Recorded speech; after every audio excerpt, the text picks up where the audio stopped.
Don't just aspire to make a living. Aspire to make a difference.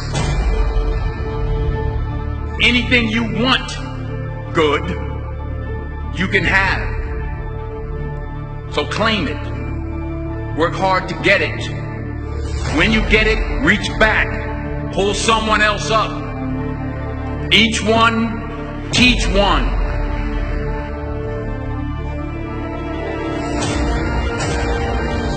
Just because you're doing a lot more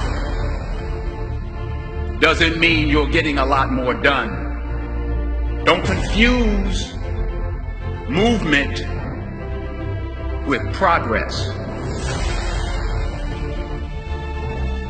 You don't start because of what you don't have. You don't start because you don't realize yet that the fruit of everything good in life begins with a challenge. There's nothing easy in life, worthwhile in life. Everything is uphill that's worthwhile. And it's not going to come to you, and it's not going to fall in your lap, and it's not going to be something that, oh my God, it just was so simple. It's always going to be difficult. The only way you're ever going to get to the other side of this journey is you have got to suffer to grow. To grow, you must suffer. Most of this generation quits the second they get talked to. You did this wrong, you did this wrong, or they get yelled at. It's so easy to be great nowadays because everybody else is, most people are weak. This is a softened generation. So if you have any mental toughness, any ability, if you have any fraction of self-discipline, the ability to not want to do it but still do it. People have a hard thing understand. I hate to run. And what makes me so crazy, it doesn't anymore, is people go, well, why do you run if you hate it? What are you talking about? I don't want to take showers and eat either. I hate that too. That's life, man. It wasn't until I changed that mentality that I became somebody. What do you do on the days when you're just not feeling it? Those days. Those days when I'm tired or worn out or just basically sick of the grind. Well, what do I do on those days? I go anyways. I get it done, even if I'm just going through the motions. I go through the motions. I don't really want to work out. I work out. I really don't want to hammer on a project.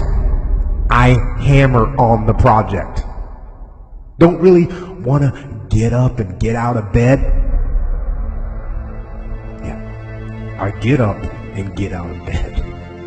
But if you can get through to doing things that you hate to do, on the other side is greatness. So have dreams, but have goals. Life goals, yearly goals, monthly goals, daily goals. And understand that to achieve these goals, you must apply discipline and consistency. In order to achieve your goals, you must apply discipline and consistency every day, not just on Tuesday and miss a few days. You have to work at it every day. You have to plan every day. You've heard the saying, we don't plan to fail, we fail to plan. Hard work works. Working really hard is what successful people do.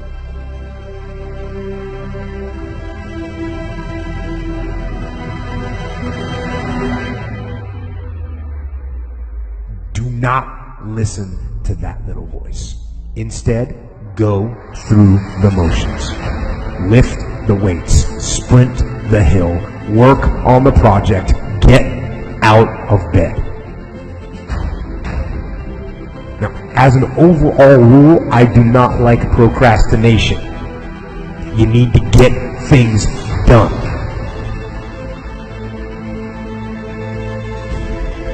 Growth is the only guarantee that tomorrow is going to get better. The first question is very simple. What are you doing to develop yourself?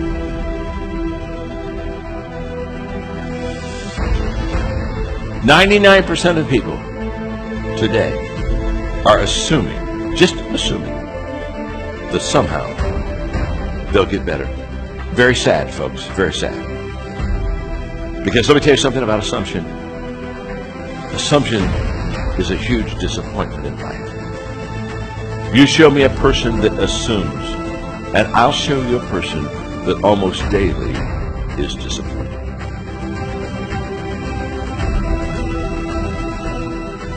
For me to fix this, I gotta read what the hell is wrong with David Goggins. Not blame anybody.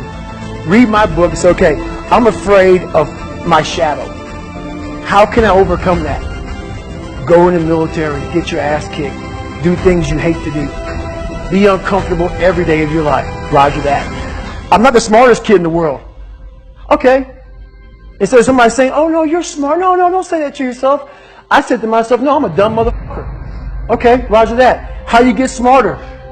Educate yourself. So the things that we run from, we're running from the truth. We're running from the truth, man. So the only way I became successful was going towards the truth. As painful and as brutal as it is, it changed me. It allowed me to become, in my own right, who I am today. Tighten up, people. It's okay. Trust me. It's okay. You might be called nigger one day. It's okay. You might be called some Jewish word or some faggot or gay word. It's okay. Let them call you that. What are you going to do now? They don't own your life. How are you going to control that now? How are you going to flip it upside down and say, roger that, now I'm going to harness this shit, and you'll read about me years from now? How? That's the question. How are you going to do that? Thicken your skin. Become more of a human being. Don't be afraid of the reflection in the mirror, because that's all you can be afraid of. Once you overcome the reflection in the mirror, you've done it. Here's the hard truth. People don't necessarily want you to succeed. And the bigger your dream, the more people that are going to come out of the woodwork to try to stop you. As Oliver Emberton said, the only way to avoid pissing people off is to do nothing important. But if you're striving for something important, if you're trying to make real change, if there's something in your life that you are absolutely hell-bent to make happen, you have got to understand that you're going to be fighting against something. People are going to be pushing back against you, and it is going to be your ability to hold true to that vision that's going to determine whether you can pull it off. And as Victor Hugo said, you have enemies? Good. It means you stood up for something at some point in your life. And that's what people miss. They somehow want to get through this unscathed. They somehow hope that with this grand change that they want to make, that people just fall in love, that they see your vision, that they fall in line behind you, and that they want you to lead them. That's not the way that people work. Having a vision already puts you in an incredibly rare group of people. Being able to see something that other people can't see, that is the role of a visionary, is literally to interpret the world that other people don't even know exists and bring it into fruition and get people excited about it, get them to fall in line. But understand, when you build an army, you will have an opposing force. But as Mark Twain said, keep away from those who try to belittle your ambitions. Small people always do that. But the really great ones, they make you believe that you too can become great. And that's the kind of person that you want to surround yourself with. You want to surround yourself with people that believe in you. You want to surround yourself with people that even when they can't see it, they can see you. Even when they don't understand what you're trying to build, they believe in you and they're willing to get in line and they're willing to meet that opposing force. And when you're able to galvanize people around your idea and push it forward and paint for them the world not as it is, but as it could be, That's when you can make change. But you can't be afraid to piss people off. You have to know that they're coming for you, and you have to be willing to fight. Because if you're not willing to fight, you might as well sit down now. So if you're going to be one of the few that stands up, you've got to stand up prepared for war.